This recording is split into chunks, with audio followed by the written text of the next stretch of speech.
Pemirsa program Speak Up Federasi TV dimanapun Anda berada, kali ini kita akan membahas tema efektivitas kampung tangguh di masa pandemi COVID-19. Kali ini di studio telah hadir Bapak Kapolres Tulungagung dan Ibu Kepala Desa Mbulurejo. Di era new normal pandemi COVID-19, program Kampung Tangguh terus bergaung dari hari ke hari, dari minggu ke minggu, dari bulan ke bulan, setidaknya 2 bulan terakhir ini. Label Tangguh disematkan kepada beberapa tempat, seperti pesantren tangguh, pasar tangguh, dan lain sebagainya. Namun, sejauh mana efektivitas program Kampung Tangguh ini untuk meredam persebaran virus COVID-19 sekaligus memberi rasa nyaman aktivitas ekonomi dan sosial masyarakat? Ini seperti apa konsep awal, tujuan, sekaligus indikator keberhasilannya seperti apa, Bu?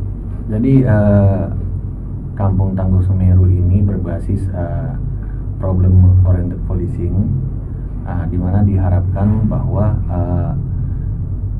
di Kampung Tangguh ini ada kolaborasi antara polisi dengan seluruh masyarakat yang ada di Kampung Tangguh ini untuk mencari permasalahan yang ada di kampung itu dan memecahkannya bersama, Mas. Jadi kita di sini melihat pada saat mulai berkembangnya COVID-19 ini, kita kan bingung nih. Alhamdulillah Pak Kapolda mencanangkan tentang Kampung Tangguh Semeru. Memang sebelumnya kita juga sudah ada program Astuti, Mas, Agungnya Sikap Tulung-Tinulung, untuk mewujudkan Tulungagung yang ayem, tentram, mulya lan tinoto. Sehingga dengan Kampung Tangguh ini otomatis menyempurnakan program Astuti itu. Dengan melalui Kampung Tangguh ini, Mas, di sini kan kita mengharapkan keterlibatan seluruh elemen masyarakat. Kampung Tangguh ini juga sesuai dengan perintah Pak Kapolda dulu, bahwa kita mendirikan Kampung Tangguh ini khusus kepada masyarakat yang ada positif ataupun pada saat dulu itu PDP ataupun ODP. Alhamdulillah memang sampai saat ini Kampung Tangguh kita ada 25, sementara juga udah kita kembangkan lagi, baik itu dari stasiun, terminal, kantor, industri, dan juga tempat ibadah tangguh juga. Sehingga melalui kolaborasi 3 pilar, Mas, dan juga bantuan obat juga memang ada dari Pak Kapolda, obat Linhua, probiotik dari Pasuruan, dan juga mungkin vitamin dari rumah sakit juga. Sehingga kolaborasi 3 pilar dan juga kerjasama dengan pihak dinas kesehatan tentunya, dan juga bantuan dari Rektor IAIN memberikan pinjaman rusunawa, sehingga alhamdulillah tingkat kesembuhan di Kabupaten Tulungagung ini cukup tinggi. Sempat kemarin kita memimpin persentasenya itu sampai 98,sekian%. Ini semua didapat bukan seperti main sulap, tetapi memang ini suatu proses yang luar biasa. Karena kolaborasi tadi itu dan juga penanganannya dimulai dari apabila ada positif, dimulai dengan testing, tracing, dan juga treatment. Sehingga pada saat di 3T ini dimaksimalkan, alhamdulillah ya penanganan kita luar biasa di kesembuhan.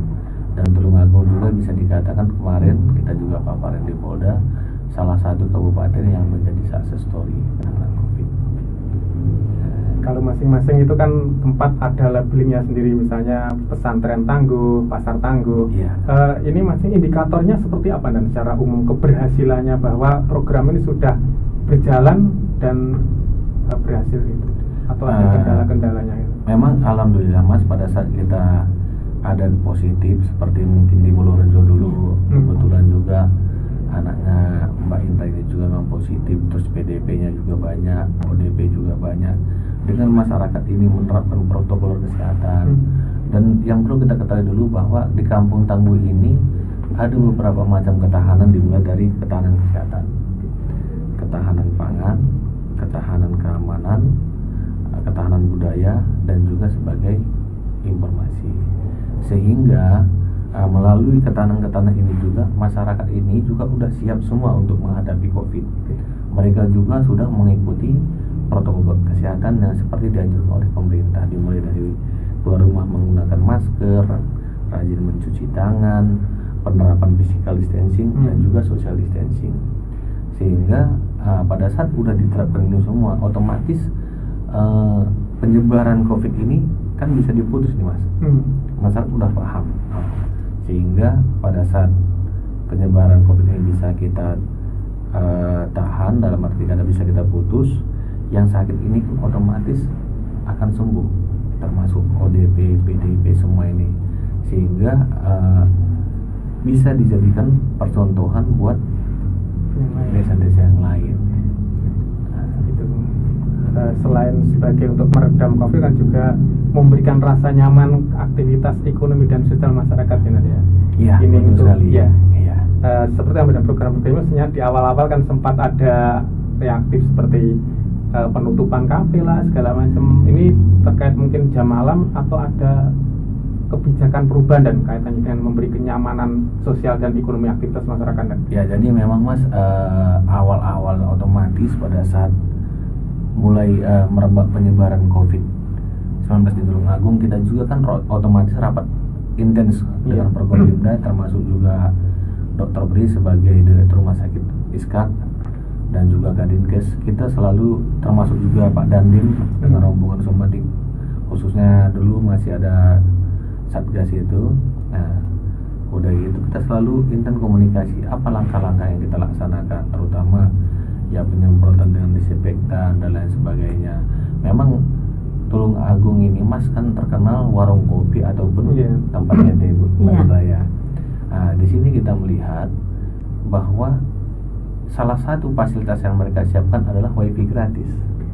Sehingga sebelum ada COVID, dari dulu juga warung kopi itu bisa buka sampai jam 1 ataupun jam 2 subuh. Karena anak-anak kita yang masih muda-muda ini pada saat weekend ataupun malam biasa mereka nongkrong dengan teman-temannya karena ada fasilitas wifi gratis. Sehingga kita menyampaikan ke Pak Bupati, kalau kita ingin segera masalah COVID ini bisa diatasi, mau tidak mau ya masyarakat harus kita disiplinkan. Nah, tepatnya dulu bulan puasa kita sampaikan ke Pak Bupati, masyarakat buka puasa mungkin tarawih di rumah ataupun di mushola ataupun di masjid dengan protokol kesehatan dan juga pembatasan tentunya. Diperkirakan estimasi selesai jam 8 malam. Setelah itu ya mungkin belanja ke mall sebentar ataupun ke pasar masih ada estimasi waktu paling tidak 1,5 jam. Jadi untuk persiapan sahur dan lain sebagainya. Kalau bulan puasa karena pada saat itu juga kita sudah memperkirakan jam 4 juga udah persiapan sahur gitu. Jadi kita menyarankan Pak Bupati untuk penerapan jam malam. Memang awal-awal juga ya masyarakat juga masih banyak yang belum paham tujuan masuk kita ini. Sebenarnya tujuan kita ini adalah untuk kebaikan kita semua Mas, untuk menjaga masyarakat kita ini, saudara-saudara kita orang Tulungagung ini agar selalu selamat dan terhindar daripada COVID-19. Tetapi bagi yang kurang paham, ini kok aturan ini sangat menyusahkan. Ya memang otomatis suatu kebijakan pasti ada pro dan kontra. Mungkin yang pro ya otomatis ya dari petugas medis juga otomatis sangat memperingan karena apa? Akan mengurangi penyebaran COVID ini. Tetapi bagi masyarakat mungkin wah jam kami jualan ya memang awal-awal mereka keberatan seiring dengan waktu ya mereka sudah mulai bisa beradaptasi dengan peraturan jam malam. Nah, setelah kita evaluasi lagi kemarin ke Pak Bupati, kita juga sudah memberikan saran Pak Bupati, ini kan sudah nggak bulan puasa, mungkin sudah bisa kita mundurin 1 jam, ya mungkin nanti jam 23 sampai jam 04.00 ataupun jam 11 malam sampai jam 4 subuh. Ini kan sudah waktu yang bagus lah ibaratnya Mas, dalam arti kata kalau di atas jam 11 masyarakat masih mau keluaran, mau ngapain lagi kan kita juga kan harus menjaga stamina tubuh fisik kita dan juga tubuh kita. Jadi kita mengharapkan sebelum jam 11 nanti misalnya ya masyarakat sudah ya kalau memang tidak ada kepentingan ya kita mengharapkan ya bisa di rumah kumpul dengan keluarga karena kan besok juga harus beraktivitas kembali kan gitu Mas. Terima kasih. Sekarang ke Bukades ini. Kayaknya Mulurejo dilonsing dan bergaung kemana-mana Bu ya untuk Tulungagung. Ini awalnya seperti apa itu Bu? Bagaimana kemunculan kemudian Mulurejo dijadikan percontohan pilot project untuk Kampung Tangguh Jawa Timur lah paling tidak. Gini Mas, untuk pertama kali itu ya yang pertama karena di desa kami ini banyak warung kopi, ada 74 warung kopi. Terus selain itu ada yang kena terpapar COVID-19 itu pas putri saya dan kepala puskesmas itu meskipun bukan penduduk kami tapi setiap hari kan kontak dengan masyarakat di Kecamatan Kauman itu. Jadi terus untuk ODP saya juga banyak Mas, karena waktu itu mau lebaran banyak yang pulang juga. Terus PDP-nya tapi hanya 3, alhamdulillah sembuh semua. Karena anak kami ini dikarantina di dokter rumah sakit SK itu 32 hari. Ya itu sama juga. Terus dari situ pengalaman kami sekeluarga ini selalu dijauhi oleh masyarakat. Akhirnya saya sama Pak Kapolsek, gimana Dan ini saya kok dijauhi sama masyarakat gitu. Dah gini aja, jenengan tak tunjuk jadi kampung tangguh gitu. Terus dia itu kita sosialisasi lewat PKK, Dasawisma dan sebagainya. Akhirnya masyarakat juga mau mengerti bahwa orang yang terpapar COVID-19 ini tidak dijauhi dan tidak dicaci maki, tapi justru kita beri support supaya dia cepat sembuh. Terus untuk langkah selanjutnya bahwa untuk kampung tangguh itu pertama kali itu hanya 1 RT. Kita juga mengadakan penyemprotan dan kita juga memberikan termogan itu. Terus akhirnya kampung tangguh itu tidak hanya untuk pemberantasan COVID-19 saja, tapi ketahanan, keamanan juga, ketahanan ekonomi juga dan lain sebagainya. Akhirnya itu sama Pak Kapolsek, gini aja Bu Kades, nanti kita cari tempat lah. Ketepatan di dusun kami, pas ketempatan saya juga di situ. Akhirnya saya memilih di dusun kami ini pas ada pos kamplingnya juga ada, pas ketepatan jalan. Terus ada rumah kosong, saya pinjam untuk tempat rumah singgah, untuk dapur umum, dan ada lagi untuk lumbung pangan. Dan selain itu kita juga mempunyai suatu bank sampah. Itulah bank sampah itu untuk kreativitas anak-anak Karang Taruna, Mas. Jadi relawan dari kami ini juga dari Karang Taruna, unsur Karang Taruna ada. Jadi kita kolaborasi. Jadi kita jadi kampung tangguh itu. Terus saya juga alhamdulillah juga saya dikasih kepercayaan sama dannya ini untuk diberikan yaitu pos digital Astuti. Jadi di situ kita juga membuat rumah Astuti sekalian rumah untuk problem shopping. Jadi di situ kalau ada masyarakat mengenai itu masalah COVID atau keamanan atau dan lain sebagainya, itu kalau Babin Kantimas dan Babinsa kami tidak bisa menyelesaikan masalah itu bisa langsung kontak dengan Polres gitu. Ya. Terus ini karena saya sudah istilahnya namanya udah merata ya Mas, ini sudah melangkah juga ke kampung pasar tradisional Tangguh. Terus saya juga punya TK untuk tempat bermain anak-anak itu, karena gini, anak-anak itu sekarang kan di rumah juga jenuh. Selain main HP juga tidak bisa keluar juga. Kita memberikan fasilitas untuk di TK Dharma Wanita itu untuk dijadikan tempat bermain anak-anak. Jadi itu Pak Kapolsek bilangnya dijadikan aja itu wilayah untuk anak tangguh gitu ya. Terus ini posyandu kami juga sudah berjalan karena kemarin sudah diluncing sama Dana yaitu sebagai posyandu tangguh itu. Untuk membangun kampung tangguh tentu kan tidak hanya sendirian dan program pemerintah ya. Bagaimana desa itu mampu membangun kesadaran masif di masyarakat. Soalnya awal-awalnya kan masyarakat bingung juga harus ngapain sebelum diajak itu kan seperti apa itu membangun kesadaran. Nyun sewu. Kalau tempat kami sebetulnya masyarakatnya gotong royongnya itu sudah bagus Mas. Tinggal kita memajukan lagi gitu. Jadi pertama kali saya membentuk kampung tangguh itu saya mengumpulkan yaitu RT, RW sama relawan juga Karang Taruna. Saya taruhkan juga Mas. Ini ada program kampung tangguh. Panjenengan siap apa enggak? Siap Bu. Kalau panjenengan siap, itu berarti jenengan harus bekerja keras. Ini karena tidak ada dana. Jadi swadaya panjenengan semua. Kalau untuk ketahanan pangan itu Mas, jadi saya menyisihkan memang kas desa itu 200 ru, itu dari bengkok Bukades pribadi. Nah itu saya jadikan untuk ketahanan pangan masyarakat, siapapun boleh ambil di situ. Ya nanti kalau itu tidak diambil masyarakat, ya kita jual nanti untuk kebutuhan yang lain gitu. Jadi untuk kebetulan untuk kesadaran masyarakat kami itu sangat tinggi. Contohnya saya membuat yaitu pohon sedekah. Jadi siapa yang mampu memberikan, siapa yang tidak mampu bisa mengambil, itu setiap hari Jumat. Dan untuk dapur umum juga setiap hari Jumat gitu. Ya. Terima kasih bagi Ya. rasanya, aku gamblang dan menarik sekali. Ini setelah masa pandemi ada kampung tangguh, dan kemudian yang tren lagi ini new normal, era baru. Ya, ini kemudian di masyarakat itu ada pemahaman yang tidak seragam kaitannya dengan bagaimana sih memaknai new normal. Katanya dengan sektor kegiatan sosial dan ekonominya. Seperti ini, seperti apa Pak Kapolres? Misalnya ada kegiatan masyarakat yang mereka itu berkerumun, kemudian apakah seperti ini boleh apa tidak, aturannya seperti apa? Mungkin ada yang misalnya kayak pengajian atau kegiatan-kegiatan sosial yang berkerumun, termasuk juga ekonomi ketika misalnya mengadakan aktivitas ekonomi dengan akan memicu kedatangan massa yang banyak lah.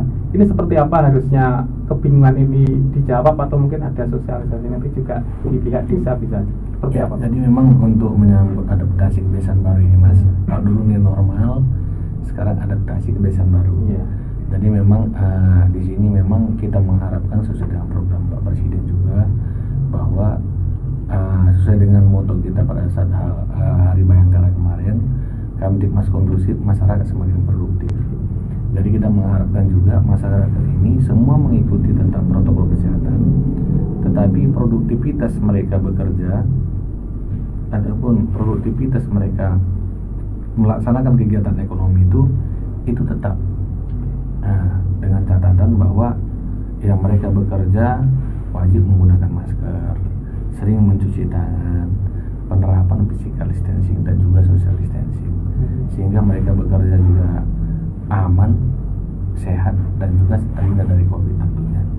Memang kemarin kan banyak masyarakat menanyakan, ini kan udah zona kuning, apakah sudah bisa hajatan dan lain sebagainya. Hajatan sih boleh-boleh saja, nggak ada masalah Mas. Tetapi yang pertama, mereka harus menerapkan protokol kesehatan.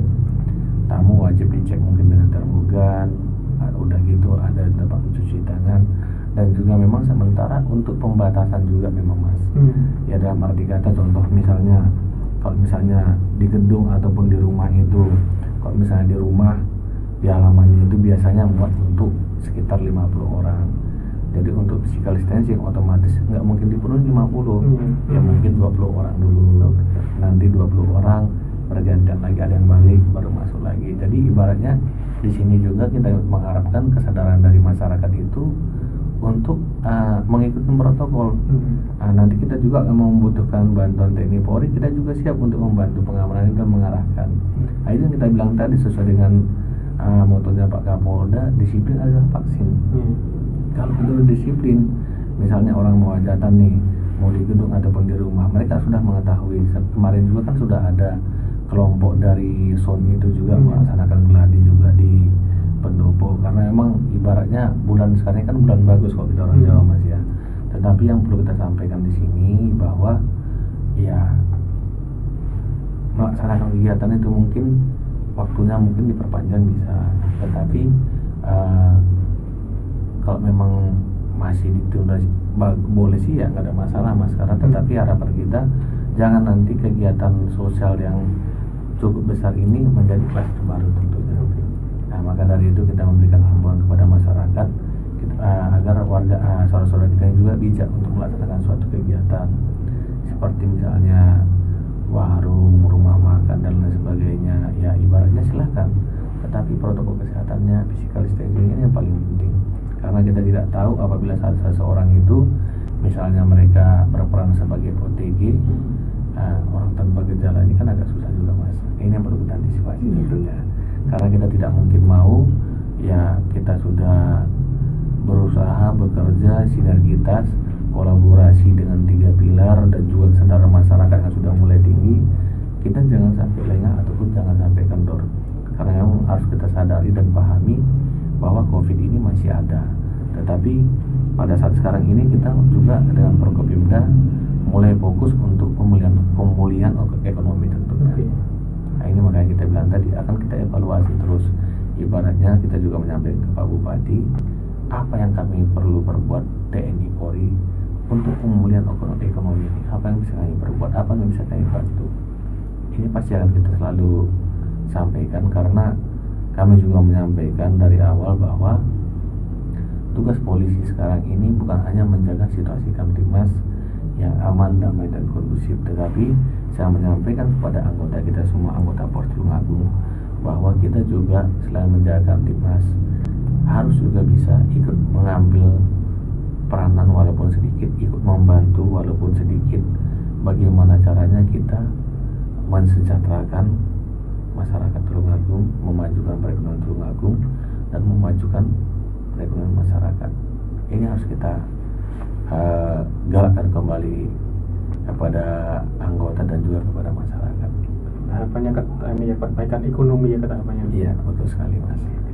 Bu, kalau desa seperti apa Bu ketika misalnya banyak kegiatan ya sebelum ada pandemi seperti ini, kemudian masing-masing kegiatan yang sebelumnya itu bisa dilaksanakan, misalnya ada pengajian, kemudian ada kegiatan-kegiatan yang lain yang sejenis itu mengumpulkan, nah masing-masing istilahnya masing-masing grup kelompok masyarakat ini mempunyai pemahaman yang beragam, yang berbeda, ada yang berani, ada enggak. Terus kemudian ini bagaimana Bu ketika ada misalnya aduan atau minta izin atau minta saran, itu seperti apa ini Bu di desa? Memang mulai bulan ini sudah banyak yang minta izin Mas. Betul. Jadi orang mulai yang punya hajat, ada yang mau yasinan mulai dimulai, tapi saya juga mengimbaukan pada mereka bahwa itu boleh tapi ada batasan dan kita harus mematuhi protokol kesehatan juga. Seperti pasar kemarin juga gitu, kan pasar itu ditutup karena COVID, kita tidak melaksanakan. Ternyata masyarakat Bu gimana kalau ini dimulai, tapi kalau panjenengan ingin memulai, konsekuensinya kita harus mematuhi protokol kesehatan. Akhirnya alhamdulillah semua juga bisa berjalan lancar. Dan ini kemarin juga ada Mas, waktu itu tetangga kami, saya kan juga tidak enak ya, kalau dimintai izin Bu Kades ini gimana, saya mau punya hajat gini. Kemarin saya waktu ketemu beliaunya, saya tanya boleh enggak, dan katanya boleh, cuma kita harus membatasi dan menjaga protokol kesehatan. Nah di situ kemarin terjadi ada yang ditemukan itu ada yang 38, semua masyarakat sudah takut. Akhirnya orang tersebut kami mendekati, tolong Bapak panjenengan duduk di sini agak jauh dengan teman-temannya, jangan sampai Bapak ini masuk ke dalam. Itu sebetulnya dia 38 itu kan belum tentu dia terkawin ya, tapi karena ketakutannya masyarakat kami, jadi beliaunya juga mengerti, saya jelaskan ngaten nggih. Akhirnya juga sampai selesai, alhamdulillah sukses. Doa itu ya. Kalau untuk yang jamaah Yasin itu saya memberikan izin tapi di masjid. Oh, di masjid. Ya, tapi kalau untuk kunjungan di rumah saya menghimbau jangan dulu karena ini Covid belum selesai. Jadi di masjid-masjid itu kita juga menjaga jarak dan cuci tangan sebelumnya, pakai masker semua, bawa sajadah masing-masing gitu. Jadi kalau melaksanakan di masjid itu pasti difoto dan dilaporkan sama Bu Kades. Ya, ini Bu Kades sudah siap gitu. Pakai kontrak dan laporan. Iya. Di mana-mana geliat ekonomi lagi naik ya, dan termasuk apa itu mungkin ada beberapa sektor di Tulungagung sebagai geliat ekonomi yang nampak adalah mulai dibukanya beberapa tempat wisata khususnya yang dikelola oleh pihak desa ya, Perdamaian segala macam, terus juga beberapa teman-teman UMKM ini. Mungkin beberapa tempat wisata ini akan banyak kunjungan dan kayaknya. Dan kalau di Tulungagung sendiri hasil ini dan apa itu pembicaraan dengan pihak Pemkab itu seperti apa, dan karena kemungkinan juga orang datang kan juga banyak, dan seperti apa nanti protokolnya tuh? Ya memang lebih kurang mungkin 2 minggu Mas ya, 2 Iya. minggu atau 3 minggu ini untuk Pantai Gema juga udah mulai membuka. Oke. Dan memang pada saat mereka mau masuk juga ada pemeriksaan, tentunya diwajibkan menggunakan masker. Nah, cuma memang pada saat kita cek lagi ke dalam, ya mungkin karena mereka merasa di pantai, maskernya mungkin nggak dipakai. Jadi kita petugas dari 3 pilar juga, baik dari TNI, Polri, dan juga dari Pemda yang diwakili mungkin dari Dinas Pariwisata ataupun dari Keminfo ataupun dari Humasnya Pemkab, bersama-sama memberikan himbauan lagi kepada masyarakat agar masker itu ya mungkin dilepas pada saat mungkin ya mau makan saja. Memang itu memang himbauan kita.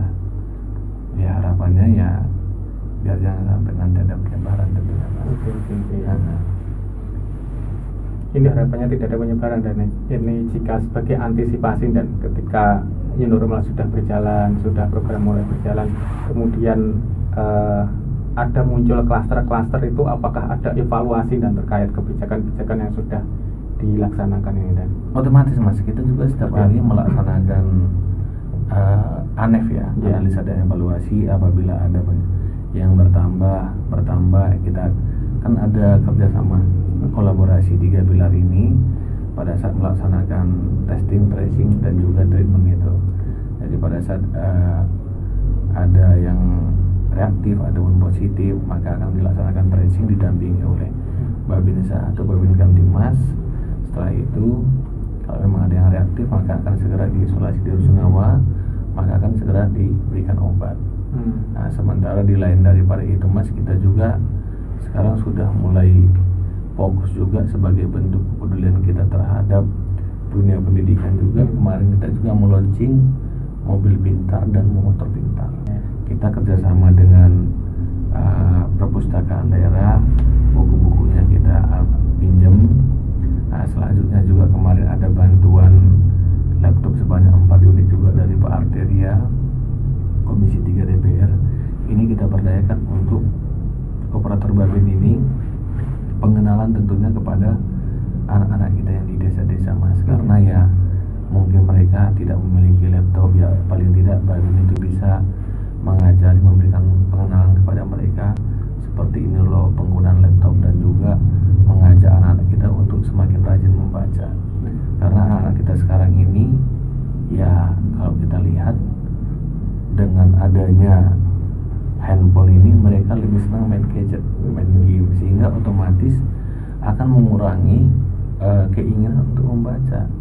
Otomatis nanti pada saat program Pak Jokowi mewujudkan Indonesia Emas tahun 2045, kita menggerakkan lagi anak-anak kita ini untuk membaca. Karena nanti pada saat 2045 anak-anak kita ini akan menjadi tulang punggungnya nanti untuk mewujudkan generasi Indonesia Emas itu. Termasuk juga support juga ada Polres terkait dengan pembelajaran luring-luring. Iya, betul sekali Mas. Memang itu makanya kemarin juga di tempat-tempat itu juga kita siapkan juga di situ. Ya harapan kita itu tadi Mas.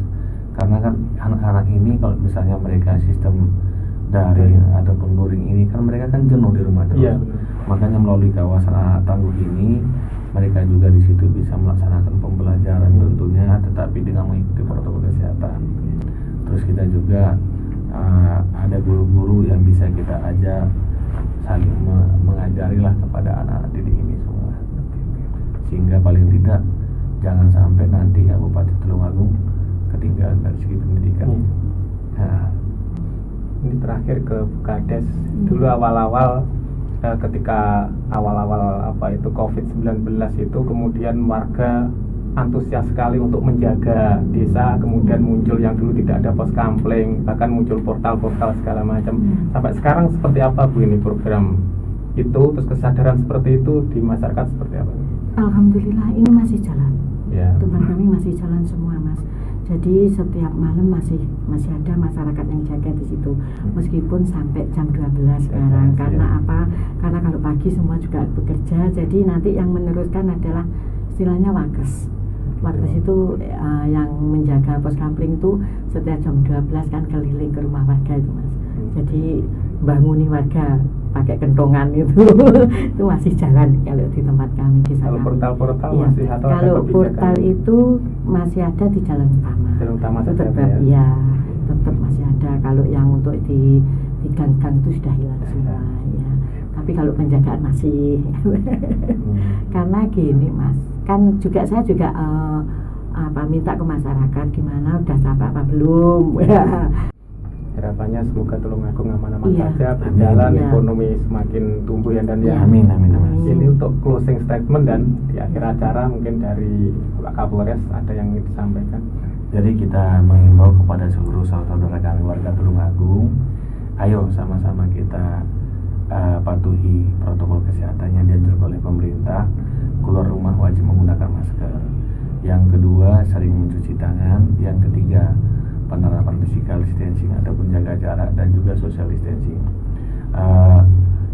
Kalau kita semua ingin COVID ini segera berlalu dari Tulungagung, ayo sama-sama kita mendisiplinkan diri, mengikuti semua aturan itu, dan juga ya patuh, sehingga nanti ke depan Tulungagung ini bisa kembali seperti yang dulu harapan kita gitu Mas. Oke, terima kasih. Untuk dari Bu Kades ada closing statement apa Bu ini yang disampaikan masyarakat? Saya mengharapkan pada desa-desa yang lain bisa mengikuti seperti Kampung Tangguh. Jadi COVID-19 ini akan segera berakhir. Amin. Karena disiplin adalah suatu vaksin. Amin. Program Kampung Tangguh ini diharapkan bisa meredam bertambahnya kasus positif COVID-19. Namun upaya ini tidak cukup dilakukan oleh pemerintah maupun dari pihak kepolisian. Keberhasilan ini membutuhkan kesadaran bersama dari masyarakat. Demikian akhir bincang-bincang kita. Sampai ketemu di lain kesempatan. Salam.